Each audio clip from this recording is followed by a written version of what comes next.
महाभारत काल के 3 सबसे रहस्यमयी लोग। पांडुपुत्र सहदेव।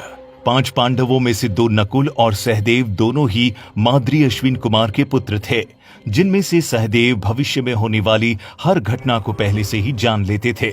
वे जानते थे कि महाभारत का युद्ध होने वाला है और कौन किसको मारेगा और किसकी जीत होगी। लेकिन भगवान कृष्ण ने उन्हें श्राप दिया था कि अगर वो इस बारे में किसी को भी बताएंगे तो उनकी मृत्यु हो जाएगी। पर क्या आपको ये पता है कि सहदेव को ये शक्तियां कैसे मिली? आइए जानते हैं। सभी को ज्ञात था कि सहदेव के धर्मपिता पांडु बहुत ही ज्ञानी थे।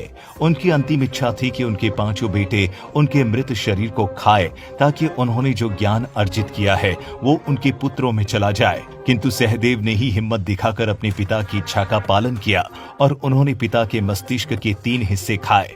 पहले टुकड़े को खाते ही सहदेव को इतिहास का ज्ञान हुआ, दूसरे टुकड़े को खाने से वर्तमान और तीसरे टुकड़े को खाते ही उन्हें भविष्य दिखने लगा। इसी तरह वे त्रिकालज्ञ बन गए। दूसरा, भीमपुत्र घटोत्कच का। भीम की असुरी पत्नी हिडिंबा से घटोत्कच का जन्म हुआ था। जन्म लेते समय उसके सिर पर केश यानी उत्कच नहीं थे, इसीलिए उसका नाम घट हाथी का मस्तक साथ ही उत्कच बराबर केशहीन अर्थात घटोत्कच रखा गया। इसका मस्तक यानी माथा हाथी के मस्तक जैसा और केश न होने के कारण ये घटोत्कच नाम से प्रसिद्ध हुआ। वो जन्म लेते ही बड़ा हो गया और उसमें जहां शारीरिक बल था वही वो मायावी भी था, क्योंकि घटोत्कच की माता एक राक्षसी थी, पिता एक वीर क्षत्रिय था। इसीलिए इसमें मनुष्य और राक्षस दोनों के गुण थे।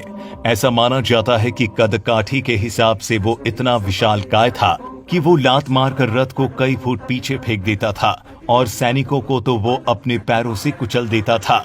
और वो बड़ा ही क्रूर और निर्दयी था।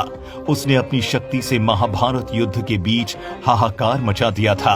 कर्ण सेनापति बनकर कौरवों के पक्ष से युद्ध कर रहे थे। कर्ण के पास इंद्र की दी हुई ऐसी शक्ति थी जिससे वो किसी भी योद्धा को मार सकते थे। कर्ण इस शक्ति का इस्तेमाल अर्जुन पर करना चाहते थे। भगवान श्री कृष्ण ये जानते थे, इसीलिए उन्होंने घटोत्कच को रणभूमि में उतारा।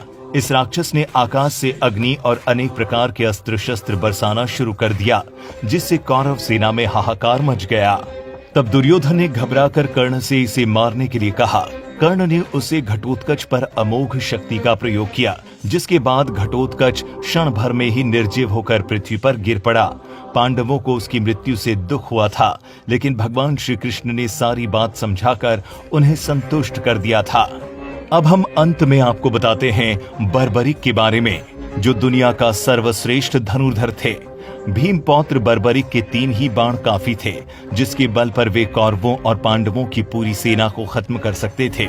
युद्ध के मैदान में भीम पौत्र बर्बरिक दोनों खेमों के मध्य एक पीपल के पेड़ के नीचे खड़े हो गए और घोषणा कर डाली कि मैं उस पक्ष की तरफ से लड़ूंगा जो हार रहा होगा। बर्बरिक की इस घोषणा से कृष्ण जी चिंता में आ गए।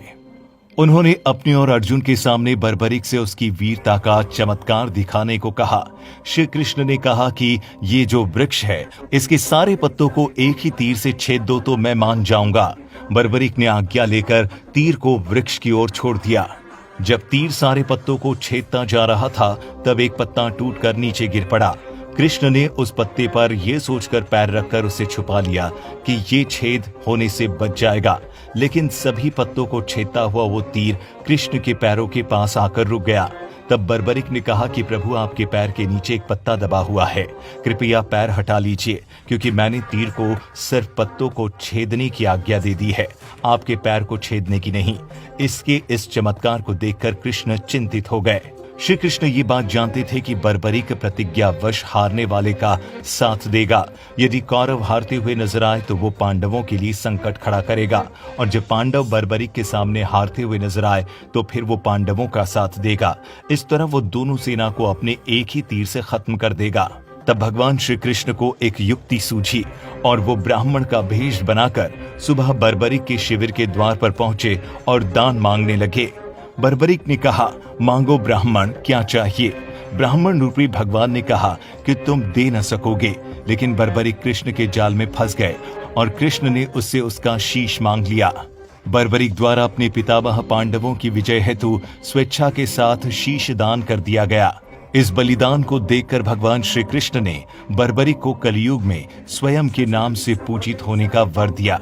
आज बर्बरिक को खाटू श्याम के नाम से पूजा जाता है और जहां भगवान ने उसका शीश रखा था उस स्थान का नाम खाटू है। तो आप इसके बारे में क्या सोचते हैं? नीचे कमेंट करके जरूर बताएं।